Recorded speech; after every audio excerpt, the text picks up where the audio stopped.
All right, y'all, welcome to the show. I got an awesome one for you today. So we have some horrible Biden poll numbers that I have to share with you. This is causing quite a stir online. There's quite a controversy. Some people are saying, why'd you even release the poll? It's a massive outlier. Other people are saying, I'm glad you released the poll. This should, light a fire under everybody's ass to do what they can to defeat Trump and strategize in the process. So we'll talk about that. We also have the far right decides to go full elitist over how John Fetterman dresses, really exposing their game of being fake populists. We'll talk about that. The Darth Vader of media has now officially retired. I think you all know who I'm talking about. And the most awesome Bob Menendez conspiracy theory of all time, it is without a doubt one of the dumbest things I've ever heard. It's brought to us by Charlie Kirk. I mean, look, this is just classic, Republicans are incapable of taking a W. If you give them something they want and they say they want it, they will find a reason to be like, actually, that doesn't count. It doesn't count. So we'll talk about that and much more.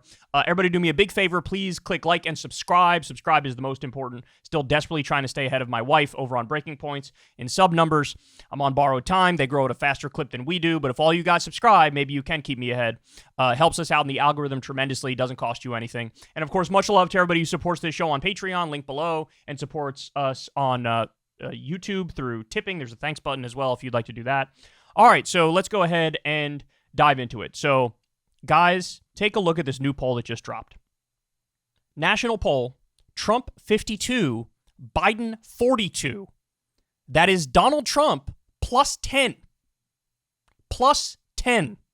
Now, I have to tell you, I think this is the best poll Trump has ever had. I'm including 2016. I'm including 2020. I think this is the best poll he has ever had. Because understand, Trump's strength in previous elections, obviously he lost in 2020, but his strength in 2016 and in 2020 to a lesser degree is that even though he typically loses the popular vote nationally, his support was dispersed around the country in a way that makes him competitive with the Electoral College. So he lost by a couple million votes to Hillary in the popular vote in 2016, but won the general election. Now to Biden, he lost by 7 million votes, but still managed to somehow overperform the polls on a state-by-state basis where he was somewhat competitive. So the fact that Biden in this poll is down 10 points is a terrible sign. It is a horrible sign. Now, let's be clear. A lot of people are pointing out, and this is a fair point, that this is an outlier. This is a colossal outlier, so you can't put too much stock in it. There's some data experts, like polling experts, who are saying you literally shouldn't have released this poll because it is so extreme and such an outlier that it's inherently misleading to do that. That's the argument some people are making. Now, do I agree with those people? No. Is it an outlier? Yes. But should you have released it? Yes. Because, look, understand something, guys. Take it for what it is, right? And here, I'll give you the breakdown of what all the polls have been recently. So we have a Quinnipiac poll with Biden +1. We have a Wall Street Journal poll tied. NBC poll tied. CNN poll Trump +1. CBS poll Trump +1. Fox News Trump +2. ABC News Washington Post Trump +9. And so the median is Trump +1, and the average is Trump +2. So look, you can try to hide from this reality, but the fact of the matter is, this race is a hell of a lot closer than it should be. Look, when we talk about outliers, we should be talking about a Biden +25 poll nationally. Instead, it's Trump +10. The average should be like Biden +13, and we're nowhere near that reality. So then you have to stop and think, well, what the hell, man? Why is it?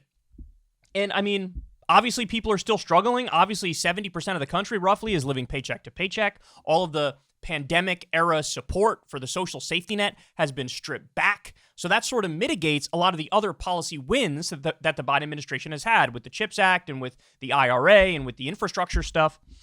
And so, look, this is a real issue.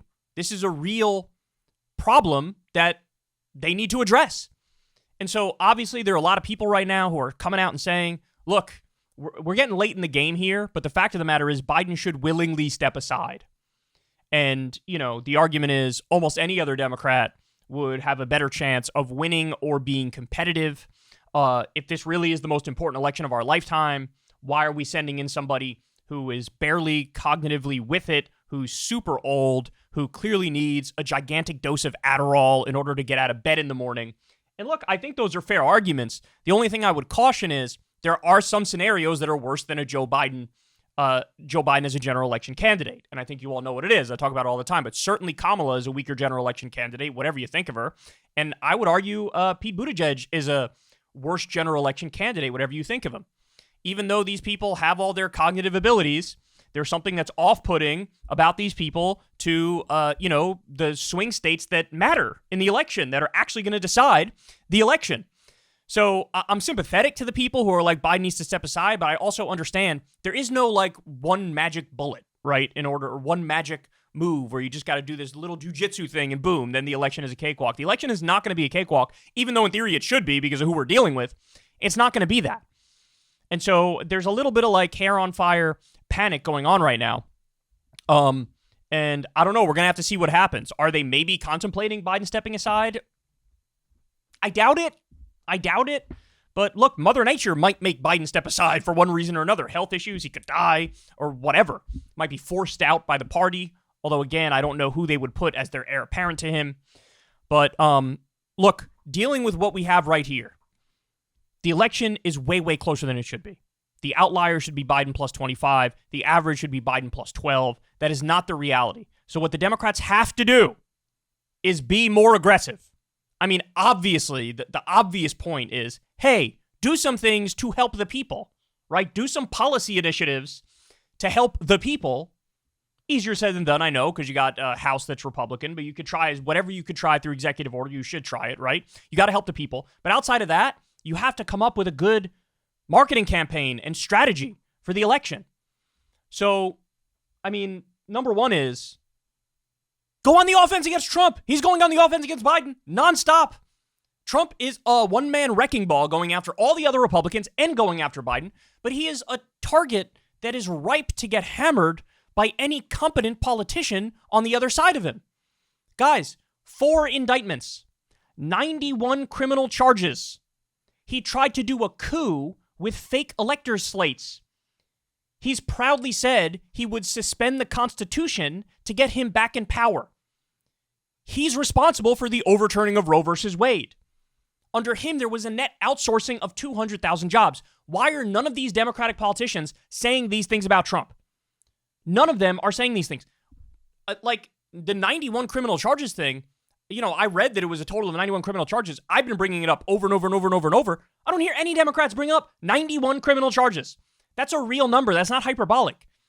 Why shouldn't they bring that up relentlessly to the point where your average American, wherever they fall politically, when they hear Trump, they think, oh yeah, 91 criminal charges, Trump, that guy. You have to make stuff stick to him. When you bring up Trump, oh yeah, the guy who overturned Roe versus Wade, that Trump, that colossally unpopular thing. When you bring up Trump, oh yeah, the guy who outsourced 200,000 jobs. You have to do this in the same way that Trump brands people. Crooked Hillary, Sleepy Joe. Like, you have to tar him with these things. And by the way, the things we're talking about happen to be true. So one of the things you do is go on the offense against Trump, hammer him into the ground. I know they're afraid to do it because Trump has this idea that actually Biden is secretly leading the criminal charges against Trump and going after his political opponents, and oh, that's bad. First of all, Biden is not doing that. Second of all, even if he was, that'd be based. Third of all, who cares? He's still got 91 criminal charges. Hammer him over it. If there was a Democrat with 91 criminal charges running for president, you think the Republicans wouldn't say anything about it? They would talk about it all the damn time, all the time. So that's one thing. And then the other thing you do is the obvious. You bring up your successes, and you also bring up what you are going to do if you win again. Just pick easy things. I don't care. Paid family leave is a great one. Bring up a single issue bill on paid family leave. It polls are like 70 or 80%. Hammer the Republicans over it relentlessly. Go on every Sunday show. Give a speech where you talk about it. Say, why are you guys against this? Your own voters are for this, Republicans. Look at the polling. Your own voters are in favor of this. That's one thing you could do. Extend the child tax credit. That would help out tremendously with people who are struggling when all of the social safety net extensions during the pandemic went away. And then Ro Khanna has a great bill out to rein in corruption. It goes after the Supreme Court. There's a scandal every single week about how the Supreme Court is even more corrupt than you thought. And no Democrat is bringing it up. Guys, Republicans are talking more about how John Fetterman dresses Then Democrats are talking about the Republican Supreme Court, which was just exposed in its like 73rd corruption scandal in a row. You know, luxury trips, private jets, yachts, going to retreats, donor retreats to do the bidding of these donors so that when they get cases in front of the court, they suck them off. How are you not bringing, how are we, we're a stupid YouTube show and we're the only ones bringing this up and showing Democrats a roadmap to defeat the absolute outright authoritarians? God, it's so pathetic. Trump now is just out there the other day and he says we should shut down the media outlets that I don't like that are coming after me. He brings up MSNBC and NBC and says what they're doing is treason. Why should they have the right to say these things? So you got a guy who's coming out against the First Amendment and freedom of the press and doing it casually, and Democrats don't take a pound of flesh over that. They are so goddamn lazy and they're so useless. They don't know how to play the game of politics. Like I said, the three things that you can do. Tar your opponent with all of their failures and brand them. They're not doing that. Talk about what you're going to do to help people. They're not doing that. And talk about your accomplishments, things you've already done. They're not doing that. They are 0 for 3 on their strategy, and then you wonder why. Well, goddamn. There's an outlier poll that has Trump plus 10, but even in the frickin' average, Trump is plus 2. This is embarrassing. This is absolutely embarrassing. This guy should have no hope, no prayer at all. FDR is turning over in his grave looking at you idiots. This is a guy who won 4 presidential elections. He held 80% of the House and 80% of the Senate, respectively, at his peak. He's rolling over in his grave looking at these Democrats who can't figure out a way to beat the most beatable man on planet Earth. Now, look, I get it, and this is a point Nate Silver made. We're 14 months out from the election. True. You know, things are going to change with time. Is this a point in time where Biden is arguably at his lowest and Trump is surging at his highest? Yes. Like, I'm not as worried about this poll as, in theory, one could be if we were, like, you know, much closer to the election. But still, this shouldn't be even in the realm of possibility. Shouldn't even be in the realm of possibility. So, they better course correct, man. They better course correct. I don't know how much the hair is on fire behind the scenes. I don't know how panicked they are. I don't know if Democratic elites are really thinking about getting rid of Biden. I don't know if they're trying to come up with a strategy. Everything just seems very listless and lazy at the moment. That's what it seems like. And, you know, I don't think burying your head in the sand either about this. Yes, this is an outlier poll, but I don't think burying your head in the sand about this is the right way to go anyway. I think you should take this very seriously. You should not underestimate your opponent. And that means you should work harder. So, Jesus Christ, man. Jesus Christ. So, the election is certainly not over. Ultimately, I do think when push comes to shove, somebody running with 91 criminal charges has a bigger liability than somebody who's just really old. I do think that's true. But that doesn't mean it's a layup. That doesn't mean it's over. That doesn't mean you don't have to work for it. You absolutely do. And where we're at right now is certainly not good. Hey, y'all, do me a favor and like and subscribe. It helps out big time in the algorithm. Click the bell as well for notifications when videos drop. And watch that video on screen right now. You know you want to.